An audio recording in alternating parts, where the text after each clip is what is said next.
എല്ലാവർക്കും സ്വാഗതം. ഈ റിവ്യൂ ഇഷ്ടപ്പെടുവാണെങ്കിൽ ഒന്ന് ലൈക്ക് ചെയ്തും സബ്സ്ക്രൈബ് ചെയ്തും സപ്പോർട്ട് ചെയ്യണേ. അപ്പം ചായ കുടിക്കാൻ നേരമായി. കൃഷ്ണമോള് വൈദ്യേനെയും വിളിക്കുന്നുണ്ട്, അതുപോലെ രോഹിത്തിനെയും വിളിക്കുന്നുണ്ട്. വൈദ്യ വിളിക്കുമ്പോൾ ആദ്യം ഇറങ്ങി വരികയില്ല. അന്നേരം ബാബു ഒന്നുകൂടെ വിളിക്കുകയെന്ന് പറയും. അന്നേരം ഇറങ്ങി വരും.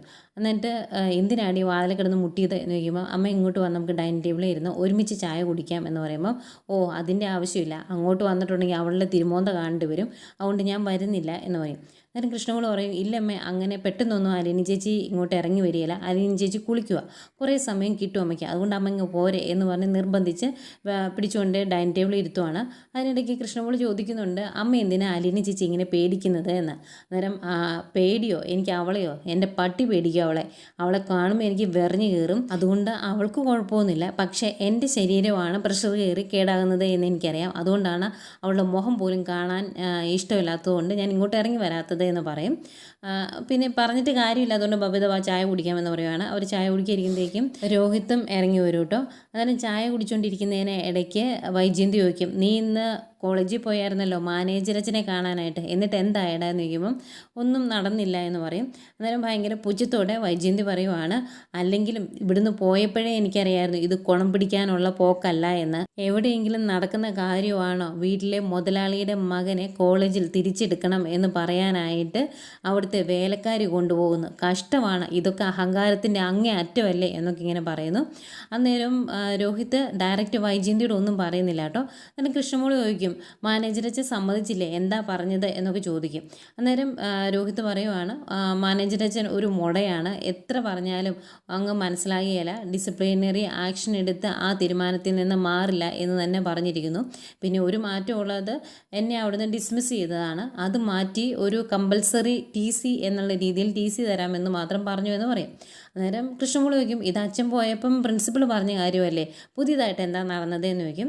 അന്നേരം രോഹിത്ത് പറയുന്നുണ്ട്, അതാ പറഞ്ഞത്, അലിനി ചേച്ചി കൈ തൊഴുതു പിടിച്ച് പറഞ്ഞു, ഒരു ചെറുപ്പക്കാരൻ്റെ ജീവിതമാണ്, നശിപ്പിക്കരുത്, അഡ്മിഷൻ കൊടുക്കണമെന്നൊക്കെ. പക്ഷേ മാനേജരച്ചൻ സമ്മതിക്കുന്നില്ലായിരുന്നു. പിന്നെ ഒരു കാര്യം നടന്നു, അലിനി ചേച്ചി മാനേജരച്ചനോട് നല്ല കിടുക്കനായിട്ട് കുറേ ചോദ്യങ്ങൾ അങ്ങ് ചോദിച്ചു. അതിൻ്റെ അകത്ത് മാനേജരച്ചന് പറയാൻ മറുപടികളൊന്നും ഇല്ലാതെ കുറേ നേരം നിന്നുപോയി, അതെനിക്ക് ഇഷ്ടപ്പെട്ടു, അത് നല്ല ഒന്നാം തരം പെർഫോമൻസ് ആയിരുന്നു എന്നൊക്കെ പറയും. അന്നേരം അതെന്തായിരുന്നു സംഭവം ഒന്ന് പറഞ്ഞേ എന്ന് പറഞ്ഞ് കൃഷ്ണയ്ക്കും ബബുദിക്കും ഭയങ്കര ഒരു ആകാംക്ഷയെ, ഭയങ്കര പുച്ഛത്തിലിരിക്കും കേട്ടോ വൈജയന്തി, പക്ഷേ കേൾക്കാൻ ഒരു ആകാംക്ഷയുണ്ട്, അതുകൊണ്ട് അതിൻ്റെ ഇടയ്ക്ക് കയറി കോലിട്ടിളക്കുന്നില്ല. അന്നേരം രോഹിത്ത് അവിടെ നടന്ന കാര്യങ്ങളൊക്കെ പറയുന്നു. അതിനിടയ്ക്ക് അലിനി ചോദിച്ചായിരുന്നല്ലോ, അച്ഛൻ്റെ സീറ്റ് ഈശ്വരൻ്റെ ഇരിപ്പിടത്തിനേക്കാൾ വലുതാണോ എന്നൊക്കെ ചോദിച്ചായിരുന്നല്ലോ, അതുപോലെ യേശുവിനെയും തെറ്റുകാരനാണ് എന്ന് വിധിച്ചതാണ് ഡിസിപ്ലിനറി ആക്ഷൻ, എന്നിട്ട് അത് നമ്മൾ വിശ്വസിക്കുന്നുണ്ടോ, ആ രീതിയിലാണോ കാര്യങ്ങൾ മുന്നോട്ട് പോകുന്നത് എന്ന് പറഞ്ഞ് കുറേ കാര്യങ്ങൾ അങ്ങ് ചോദിച്ചായിരുന്നല്ലോ ലാസ്റ്റ് അച്ഛനോട്. അതിനകത്ത് അച്ഛനിങ്ങനെ സ്റ്റക്കായിട്ട് നിൽക്കുന്ന കണ്ടില്ലേ, ആ കാര്യങ്ങളൊക്കെ അങ്ങ് പറയും. അതൊക്കെ കേട്ട് കഴിയുമ്പോൾ എന്നിട്ട് എന്താ തീരുമാനം ഉണ്ടായത് എന്ന് ചോദിക്കും. ഒരു തീരുമാനം ഉണ്ടായില്ല, അച്ഛനിങ്ങനെ മറുപടി പറയാനില്ലാതെ നിന്നുപോയി, ആ സമയത്ത് ഞങ്ങൾ തിരിച്ചും പോകുന്നു എന്ന് പറയും. അപ്പോൾ അത് രോഹിത്തിന് ഭയങ്കര ഇഷ്ടപ്പെട്ടു എന്ന് പറയുമ്പം വൈജയന്തിക്ക് അങ്ങ് കൊള്ളും. അന്നേരം വൈജയന്തി പറയുവാണ്, വലിയ കാര്യമായി, അവിടുത്തെ അച്ഛനെ ചീത്ത പറഞ്ഞിട്ട് ഇറങ്ങി പോകുന്നതാണോ വലിയ കാര്യമായിട്ട് നീ കരുതുന്നത് എന്ന് ചോദിക്കും. അന്നേരം രോഹിത്ത് പറയും, അതിന് അച്ഛന് ചീത്തയൊന്നും പറഞ്ഞില്ലല്ലോ, അലിനി ചേച്ചി നല്ല രീതിയിൽ തന്നെയാണ് സംസാരിച്ചത് എന്ന് പറയും. അന്നേരം വൈജയന്തി പിന്നെയും പറയുക, പിന്നെ നല്ല രീതിയിൽ സംസാരിച്ചേ, അതുകൊണ്ട് നിൻ്റെ ഭാവി ഇല്ലാണ്ടായില്ലേ, ഇനി ആ കോളേജിലേക്ക് പോകണ്ടല്ലോ, അതേതായാലും നന്നായി എന്ന് പറയുവാണ്. പിന്നെ വൈജയന്തിയോട് തർക്കിക്കാൻ താല്പര്യമില്ലാത്തതുകൊണ്ട് അവരൊന്നും മിണ്ടുന്നില്ല, ചായ കുടിച്ചിട്ട് എഴുന്നേറ്റ് പോകുന്നു. പിന്നെ കാണിക്കുന്നത് നമ്മുടെ ടോണിയാണ്. ടോണി മദ്യപിച്ച് ലെക്കില്ലാണ്ട് മാമച്ചാൻ്റെ വീട്ടിലോട്ട് വരുവാണ്. നല്ല മഴയും ഇടിയൊക്കെ ഉണ്ട്. അന്നേരം പുറത്ത് നിന്ന് കുറച്ച് നേരം വീടൊക്കെ ഒന്ന് കാണും, സീറ്റൊക്കെ വലിച്ച് കുറച്ച് നേരം വണ്ടിയിൽ ഇരുന്നതിന് ശേഷം വണ്ടിയിൽ നിന്ന് ഇറങ്ങും. അത് കഴിഞ്ഞ് എടോ മാമച്ചായോ എന്ന് പറഞ്ഞ് കൂക്കി വിളിക്കുവാണ് പുറത്ത് കിടന്ന്. അപ്പം നല്ല മഴ ആയതുകൊണ്ട് തന്നെ അകത്തോട്ട് കേൾക്കില്ലല്ലോ, അതുകൊണ്ട് വന്ന് ഓണടിക്കും കുറേ നേരം.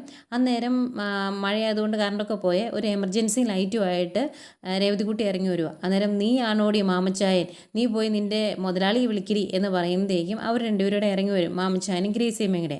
അന്നേരം താനിവിടെ ഉണ്ടായിരുന്നോ, താൻ ഒരു കാര്യം മനസ്സിലാക്കണം, തന്നോടത് പറയാൻ വേണ്ടിയാണ് ഞാൻ വന്നത്, ചത്തുപോയ തൻ്റെ മകനുണ്ടല്ലോ അവനാണ് എൻ്റെ ജീവിതം കുട്ടിച്ചോറാക്കിയത്, എൻ്റെ ജീവിതം നശിപ്പിച്ചത്. നിങ്ങൾക്ക് അവൻ വലിയവനായിരിക്കും, പക്ഷേ എനിക്ക് അങ്ങനെയൊന്നുമല്ല, നിങ്ങൾക്കൊക്കെ മനസ്സാക്ഷിയുണ്ടോ? എൻ്റെ ജീവിതത്തിൽ നടന്ന ആ ദുരന്തം മറക്കാൻ വേണ്ടി ഞാൻ മരുന്ന് കഴിച്ചുകൊണ്ടിരിക്കുമ്പോഴാണ് എല്ലാം കൂടി അങ്ങോട്ട് വന്ന് എന്നെ എല്ലാം ഓർമ്മപ്പെടുത്തിയത്. എനിക്കിത് സഹിക്കാൻ പറ്റുന്ന കാര്യമല്ല. നീയൊക്കെ എന്നാ വിചാരിച്ചേ? എന്നോട് വന്ന് ചോദിച്ചാൽ നിങ്ങളുടെ മകൻ എൻ്റെ ഷെറിനിൽ ഉണ്ടാക്കിയ കൊച്ച് എവിടെയാണ് എന്ന് എന്നോട് വന്ന് ചോദിച്ചിട്ടുണ്ടെങ്കിൽ ഞാനത് കണ്ടുപിടിച്ച് നിങ്ങളുടെ കാൽക്കൽ കൊണ്ട് വെച്ച് തരുമെന്നാണോ നിങ്ങൾ ഓർത്തത്? അതൊന്നും നടക്കുന്ന കാര്യമല്ല. നിങ്ങൾ ഇനി ഒരിക്കലും ആ കുഞ്ഞിനെ കാണാനും പോകുന്നില്ല എന്നൊക്കെ പറയും. അപ്പം ഇങ്ങനെ ചീത്ത പറഞ്ഞിങ്ങനെ വെള്ളമൊടിച്ചിങ്ങനെ ചീത്ത പറഞ്ഞുകൊണ്ടിരിക്കുന്നതുകൊണ്ട് ഗ്രേസിയും പറയും, എന്തിനാണ് നമ്മളിവിടെ നിന്ന് ഇത് കേൾക്കുന്നത്? നേർക്ക് നേരെ നിന്ന് ചീത്ത കേൾക്കേണ്ട കാര്യമില്ലല്ലോ, നമുക്ക് അകത്തേക്ക് കയറി പോകാമെന്ന് പറയുന്നുണ്ട്. അന്നേരം മാമച്ചായൻ ആദ്യമൊക്കെ പറഞ്ഞു നോക്കും, എടാ ടോണി, നീ പോയിട്ട് നാളെ വെളിവുള്ളപ്പോൾ വരാം, എന്നിട്ട് നമുക്ക് സംസാരിക്കാം, അല്ലെങ്കിൽ നീ അകത്തോട്ട് കയറിയിരിക്കുക എന്നൊക്കെ പറയുമ്പോൾ നിങ്ങളുടെ സ്വീകരണം സ്വീകരിക്കാനല്ല ഞാൻ വന്നത്, ഞാൻ കയറിയിരിക്കുന്നുമില്ല എന്ന് പറയും.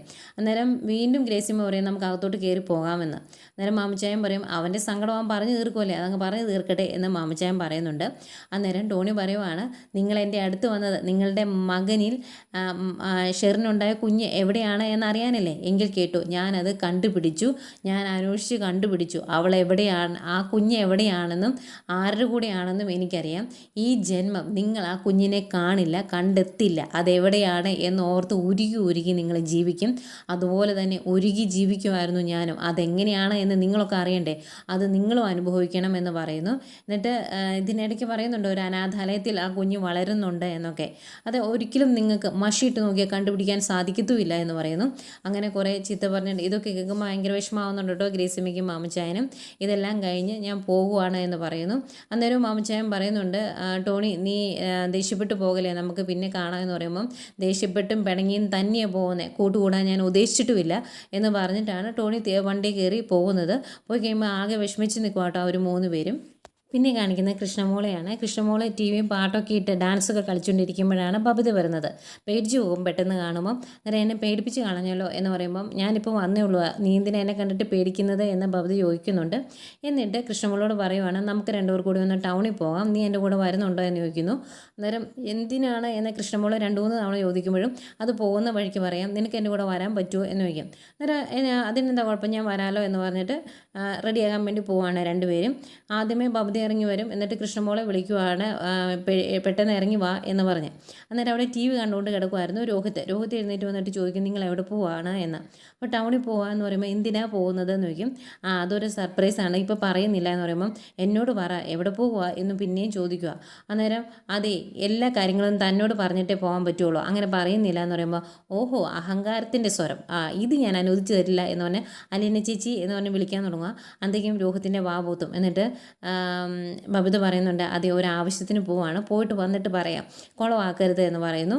അന്നേരം ഇങ്ങനെ മനസ്സിലാകാതെ നിൽക്കുവാണ് രോഹിത്. അപ്പോഴത്തേക്കും കൃഷ്ണമോളും ഇറങ്ങി വരും. നീ വാടി എന്ന് പറഞ്ഞ് ബബിത അങ്ങ് പോവുക. അന്നേരം കൃഷ്ണമോളെയും പിടിച്ചു നിർത്തി ചോദിക്കുന്നുണ്ട് രോഹിത്, എവിടെ പോവാണ്, എന്തിനാണ് പോകുന്നത് എന്നൊക്കെ. അന്നേരം ബബിത വിളിച്ചു പറയും, അവളോട് ചോദിക്കേണ്ട, അവൾക്ക് അറിയത്തില്ല എന്ന്. ഏതായാലും 2 പേരൂടെ സ്കൂട്ടറിൽ കയറി പോകുന്നു. രോഹിത്തിനോട് പോയിട്ട് വരാമെന്നൊക്കെ പറഞ്ഞിട്ടാണ് 2 പേരൂടെ അവിടുന്ന് പോകുന്നത്. ഇപ്പോഴാണ് ശരിക്കും ഒരു സഹോദരങ്ങളായത്. എവിടെയെങ്കിലും പോകുമ്പം പറഞ്ഞിട്ട് പോകുന്നു, അതിനിടയ്ക്ക് ചെറിയ കുസൃതിയൊക്കെ കാണിക്കുന്നു. ആ സഹോദരങ്ങൾ തമ്മിലുള്ള ബോണ്ട് ഇപ്പം ഉണ്ട് പരസ്പരം. എന്തായാലും അവർ പോയിട്ട് വന്നേടം വരെ ഫ്രണ്ടിലെ മൊബൈലിൽ തോണ്ടിക്കൊണ്ട് ഇരിപ്പുണ്ട് കേട്ടോ രോഹിത്. അവർ തിരിച്ചു വന്നു കഴിയുമ്പോഴത്തേക്കും കാർ പോർച്ചിൻ്റെ സൈഡിലാണ് രോഹിത് ഇരിക്കുന്നത്. അന്നേരം ചോദിക്കും, നിങ്ങൾ പോയിട്ട് പെട്ടെന്ന് ഇങ്ങ് വന്നല്ലോ, എവിടേക്ക് പോയി എന്നൊക്കെ ചോദിക്കുക. അന്നേരം ഒന്നും മിണ്ടുന്നില്ല കേട്ടോ, രോഹിത്തിനെ കണ്ടതായിട്ട് പോലും ഭാവിക്കുന്നില്ല 2 പേരും. എന്നിട്ട് ബബിത പറയും, എന്നാ ട്രാഫിക് ആയിരുന്നില്ലേ, അതുപോലെ മഴയും പെയ്തു ഇടയ്ക്ക്, ഞാൻ ഓർത്തു അപ്പടി നനയുമെന്ന് ഓർത്തു എന്നൊക്കെ ഇങ്ങനെ പറയുമ്പോൾ, അതേന്ന് ഞാനും അങ്ങനെ ഓർത്തു എന്നൊക്കെ പറഞ്ഞ് കൃഷ്ണമോളും ബബിതയും കൂടെ സംസാരിച്ചിട്ട് അങ്ങ് കയറി പോവുക. ഇതിനിടയ്ക്ക് രോഹിത് 2-3 പ്രാവശ്യം ഓരോ കാര്യങ്ങൾ ചോദിക്കുന്നുണ്ട്. ഇത് കേട്ടതായിട്ട് പോലും അവർ ഭാവിക്കുന്നില്ലേ. എന്നിട്ട് നേരെ കയറി പോകുന്നതേക്കും രോഹിത് അവരുടെ ഫ്രണ്ടിൽ പോയി നിന്നിട്ട്, ഞാൻ ചോദിച്ചതൊന്നും കേട്ടില്ലേ എന്ന് ചോദിക്കും. അന്നേരം രോഹിതേട്ടൻ ഇവിടെ ഇരിപ്പുണ്ടായിരുന്നു, ഞങ്ങൾ കണ്ടില്ല എന്ന് പറയുമ്പോൾ, ഇവിടെ ഇരുന്ന് എന്നെ നിങ്ങൾ കണ്ടില്ലേ എന്ന് ചോദിക്കും. അന്നേരം കണ്ടില്ല എന്ന് പറയുന്നു. അന്നേരം ഒരു കട മൊത്തം മേടിച്ചിട്ടുണ്ടല്ലോ, ഇതൊക്കെ ആർക്കായെന്ന് ചോദിക്കുമ്പോൾ, അതൊക്കെ അകത്തോട്ട് കയറുക, കാണിച്ചു തരാം എന്ന് പറയുവാണ്. എന്നിട്ട് അവരങ്ങ് അകത്തോട്ട് കയറിപ്പോവും. അതിനിടയ്ക്ക് അവർ പിന്നെയും പറയും, അയ്യോ രോഹിതേട്ടൻ അവിടെ ഇരുന്ന് നമ്മൾ കണ്ടില്ല അല്ലേ എന്ന്. അന്നേരം രോഹിത് അവിടെ ഇരുന്നിട്ട് ഇങ്ങനെ ചിന്തിച്ച് നോക്കുക, അതിലൂടെ വണ്ടി കയറി വരുമ്പോൾ ഇവിടെ ഇരിക്കുന്ന എന്നെ കാണാൻ മേലെ എന്നൊക്കെ. ഏതായാലും അകത്തേക്ക് വരുന്ന ബബിതയും കൃഷ്ണമോളും കൂടി അലീനയുടെ റൂമിൻ്റെ ഡോറെ തട്ടുവാണ്. ഈ സമയം അലീന ഡ്രസ്സൊക്കെ പാക്ക് ചെയ്ത് ബാഗിൻ്റെ അകത്ത് എടുത്ത് വെക്കുന്നുണ്ട് കേട്ടോ. കാരണം ഏത് നിമിഷമാണ് ഭദ്രകാളി തുള്ളി വന്ന് വൈജയന്തി ഇറക്കി വിടുന്നതെന്ന് അറിയത്തില്ലല്ലോ. അതുകൊണ്ട് ഡ്രസ്സൊക്കെ ബാഗിൽ തന്നെ അടുക്കി വെക്കുവാണ്. അന്നേരമാണ് ഇവർ റൂമിലേക്ക് വരുന്നത്. അന്നേരം അലീന ചോദിക്കും, ഇന്ന് ഇന്നെന്തായാലും ഒരു പ്രത്യേക മുട്ടൽ എന്ന് ചോദിക്കുമ്പോൾ ഞാൻ നന്നായിട്ടൊന്ന് മുട്ടി നോക്കിയതാണ് എന്ന് കൃഷ്ണമോൾ പറയും. അത് കഴിഞ്ഞ് നിങ്ങൾ എവിടെ പോയതായിരുന്നു, എന്നോട് പറയാതെ രണ്ടും കൂടി ഇവിടുന്ന് മുങ്ങിയല്ലോ, എന്തായിരുന്നു കാര്യം എന്നൊക്കെ ചോദിക്കുമ്പം അലീന ചേച്ചിയോട് പറയാതിരുന്നത് അലീന ചേച്ചി ഞങ്ങളുടെ കൂടെ വന്നാലോ എന്നോർത്താണ് എന്ന് കൃഷ്ണമോൾ പറയുമ്പോൾ അയ്യോടി അതിൻ്റെ ഇടയ്ക്ക് അവളുടെ ഒരു ന്യായം എന്ന് പറഞ്ഞ് ചെവി പിടിച്ചൊരു കിഴക്കൊക്കെ കൊടുക്കുന്നുണ്ടേ. എന്തെങ്കിലും ബബിത ആ ഡ്രസ്സ് മേടിച്ചതെല്ലാം കൊണ്ട് കട്ടിലേ വെക്കും. അന്നേരം അലീന ഇത് കുറേ ഉണ്ടല്ലോ, ആർക്കൊക്കെ മേടിച്ച് കൃഷ്ണമോൾക്കാണോ അതോ രണ്ടുപേർക്കും ഉണ്ടോ എന്നൊക്കെ ചോദിക്കുമ്പം ഞങ്ങൾക്ക് രണ്ടുപേർക്കും ഉണ്ട്, നല്ലതാണോ എന്നൊന്ന് നോക്കി എന്ന് കൃഷ്ണമോൾ പറയും. അന്നേരം അലീന ഒരു കവർ തുറന്ന് അതിൽ നിന്നൊരു ഡ്രസ്സ് എടുക്കുന്നു. എന്നിട്ട് നോക്കിയിട്ട് ഇത് നല്ല അടിപൊളിയാണ്, ഇത് ആർക്കാ, ബബിതയ്ക്കാണോ എന്ന് ചോദിക്കുമ്പോൾ എനിക്കല്ല എന്ന് പറയും ബബിത. എന്നിട്ട് കൃഷ്ണമോൾക്കാണോ എന്ന് ചോദിച്ചിട്ട് അതിങ്ങനെ പിടിച്ചുകൊണ്ട് നിൽക്കുമ്പം അത് ഞങ്ങൾക്ക് മേടിച്ചതല്ല, അലീന ചേച്ചിക്ക് വേണ്ടി മേടിച്ചതാണ് എന്ന് പറയുന്നതെങ്കിലും അലീനയ്ക്ക് ഭയങ്കര സങ്കടമാവുകയെ അതിങ്ങനെ കെട്ടിപ്പിടിച്ച് കണ്ണൊക്കെ നിറഞ്ഞ് നിൽക്കുവാണ് അലീന.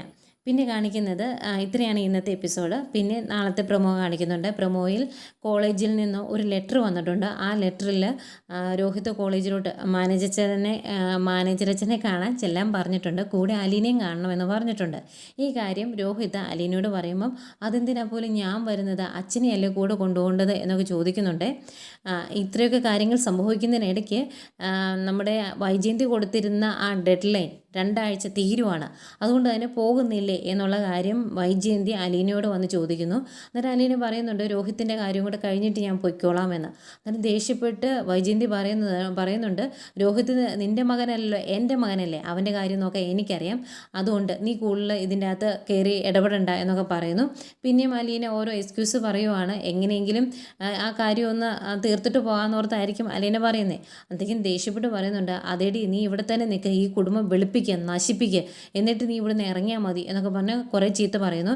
എന്നിട്ട് ലാസ്റ്റ് ഒരു വാണിംഗ് എന്ന രീതിയിൽ പറയുന്നുണ്ട്, നാളെ രാത്രി വരെ നോക്കും, നാളെ രാത്രി നമ്മളിൽ ഒരാളെ ഈ വീട്ടിൽ കാണുള്ളൂ, ഒന്നെങ്കിൽ നീ അല്ലെങ്കിൽ ഞാൻ എന്ന ഒരു അന്ത്യശാസനവും കൊടുത്തിട്ട് അലീനയുടെ റൂമിൽ നിന്ന് ഇറങ്ങി പോകുന്ന വൈജയന്തിയെ കാണിക്കുന്നുണ്ട്. ഇതെല്ലാം കേട്ട് വിഷമിച്ച് നിൽക്കുന്ന അലീനയും കാണിക്കുന്നുണ്ട്.